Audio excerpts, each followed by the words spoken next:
Somos la voz de los líderes de opinión. Academia y Ciencia, Asociación Mexicana de Gastroenterología, 2023. Hoy en Voz de Líderes hablaremos sobre el uso de probióticos en trastornos gastrointestinales en el área pediátrica. Y para hablar de este tema más a fondo, nos acompaña la doctora Carmen Alicia Sánchez Ramírez, quien actualmente se desempeña como secretaria de actas dentro de la Mesa Directiva 2023 de la Asociación Mexicana de Gastroenterología. Doctora, es un gusto que nos acompañe el día de hoy. Muchas gracias por la invitación. Doctora, pues bien, como comentaba en la introducción, vamos a hablar sobre el uso de probióticos en trastornos gastrointestinales en el área pediátrica. ¿Nos podría decir un poco sobre la definición de la gastropediatría, a qué se encuentra enfocada y posteriormente pues de ahí partiremos a el uso de probióticos en este tipo de trastornos en la población pediátrica?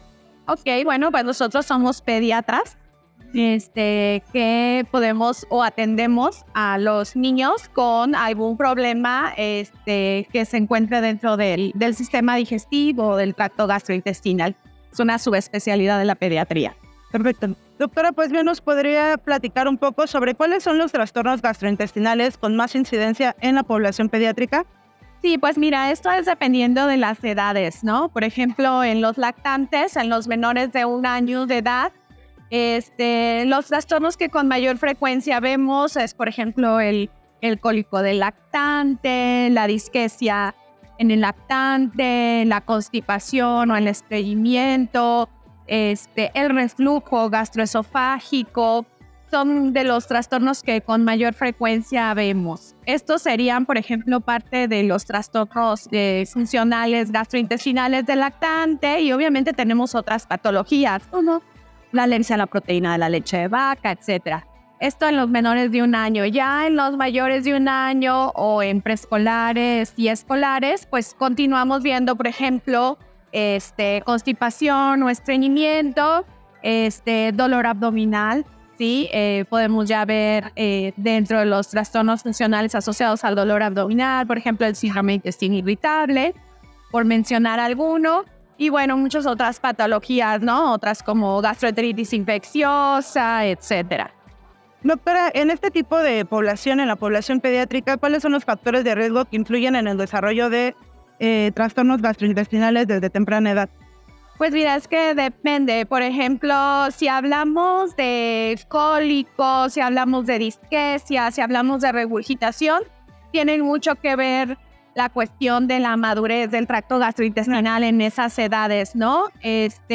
También, por ejemplo, la cuestión de cómo están siendo alimentados, si son alimentados maternos, si están siendo alimentados con fórmula, si, por ejemplo, han estado recibiendo antibióticos, etcétera. Entonces, dependiendo de cada trastorno, pues son los factores de riesgo, ¿no? Por ejemplo, en alergia a la proteína de la leche de vaca, pues uno de los factores de riesgo muy importantes es el antecedente de alergia en la familia, mamá, papá, hermanos, que nos pueden, ya nada más este hecho ya es un factor de riesgo para esta enfermedad y bueno, muchas otras. Doctora, también nos podría comentar un poco justamente a partir de qué momento se puede abordar a estos pacientes con probióticos para pues tal vez disminuir los síntomas de los trastornos gastrointestinales. Bueno, en ese sentido hay que tener mucho cuidado. Obviamente los probióticos han sido bastante estudiados y nosotros como médicos nos vamos a la literatura, encontramos un número impresionante de publicaciones acerca del uso de probióticos tanto en enfermedades gastrointestinales como en enfermedades no gastrointestinales, en el adulto, en el niño. Pero sí debemos de tener mucho cuidado porque a pesar de que hay mucha investigación y se ha realizado, todavía queda mucho por hacer. Y los hallazgos en ciertos trastornos todavía no queda claro qué tan eficaces son. Entonces, aquí en este sentido sí habría que tener mucho cuidado.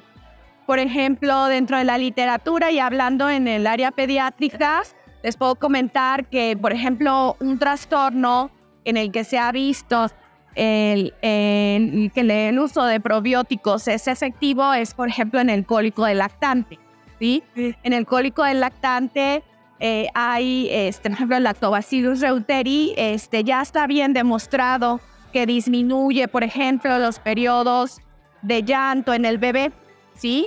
Entonces, y más si es un bebé que está siendo alimentado al seno materno. Y el beneficio es mucho mejor que niños que son alimentados con biberón o con fórmula. Eso, por ejemplo, en este trastorno como el cólico del lactante ya está bien demostrado. También otro trastorno en el que ya está bien demostrado el uso de los probióticos en niños es las gastroenteritis o las diarreas, ya sean las diarreas infecciosas, las diarreas que se adquieren en hospital, las diarreas asociadas a Clostridium. O sea, ahí también ya el beneficio de los probióticos ya está bien documentado. Ojo, no todos los probióticos, ¿verdad? O sea, las cepas que se han estudiado ya están bien identificadas, la dosificación. Ese es otro de los trastornos en los que ya está bien demostrado. Por ejemplo, si nos vamos a dolor abdominal o a síndrome de intestino irritable, les puedo decir que ahí, o sea, aún todavía hay controversias, ¿sí? Por ejemplo, en síndrome de intestino irritable, sí hay algunos estudios con algunas cepas que se ha encontrado beneficio, pero también hay otros estudios en donde no. Entonces, de repente esta parte está algo controvertida, ¿no? También tenemos otras entidades que no había mencionado, pero la enterocolitis necrotizante o, por ejemplo, en las regurgitaciones, pues también la postura que hay es que, o la recomendación que hay es que todavía se tienen que seguir haciendo más estudios para determinar el uso de los probióticos. Doctora, también es importante que nos comente, ¿este uso de probióticos se puede emplear en cualquier niño o infante o necesariamente pues tenemos que tener algún índice de edad para que se puedan utilizar probióticos? Bueno, más que nada, mi recomendación es que cuando usen probióticos en los niños sea prescrito por un médico. Okay. ¿Por qué? Porque, como ya les dije, tampoco se pueden utilizar o se ha visto que son efectivos en todos los trastornos gastrointestinales. Eso es una. También hay que ver ciertos aspectos porque obviamente no está libre de efectos adversos y, por ejemplo, no se recomienda utilizar en niños inmunocomprometidos.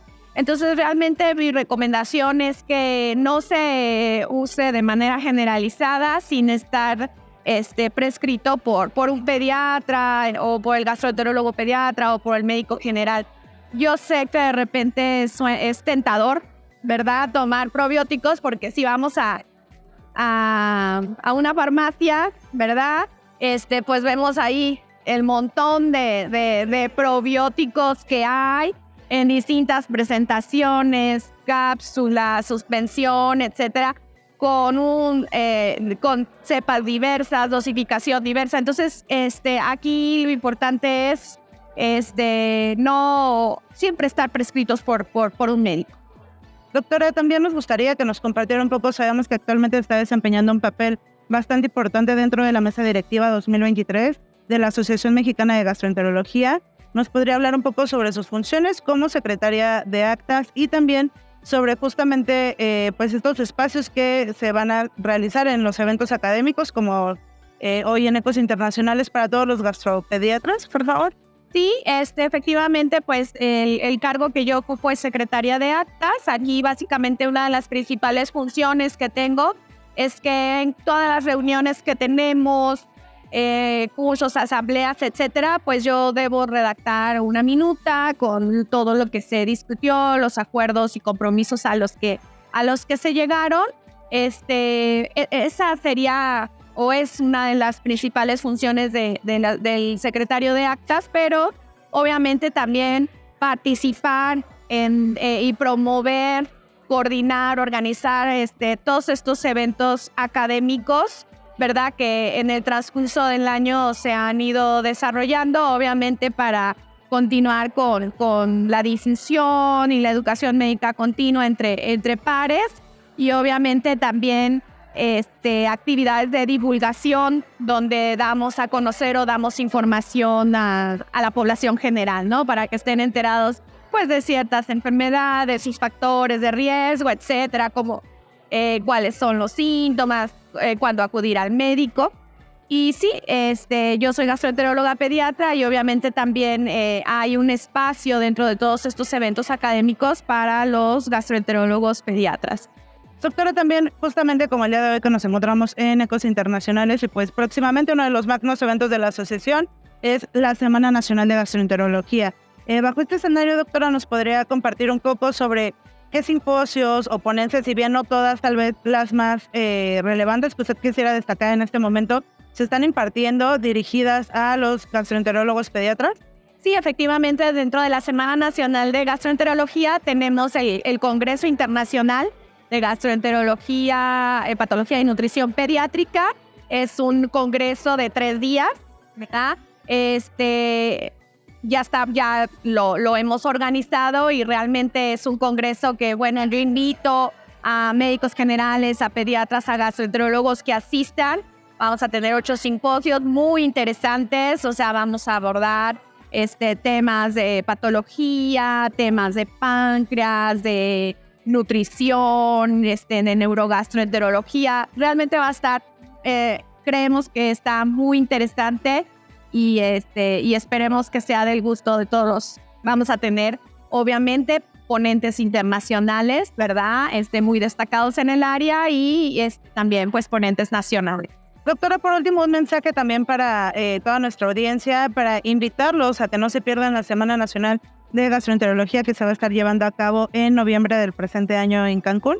Pues invitarlos, ojalá que nos puedan acompañar, ¿verdad? Estamos organizando este evento pues con mucho esmero. Perfecto, doctora, pues le agradecemos muchísimo el espacio para realizar la entrevista. Nosotros somos Voz de Líderes, mi nombre es Alina Ávila y pues nos estaremos viendo en la semana, doctora. Muchas gracias.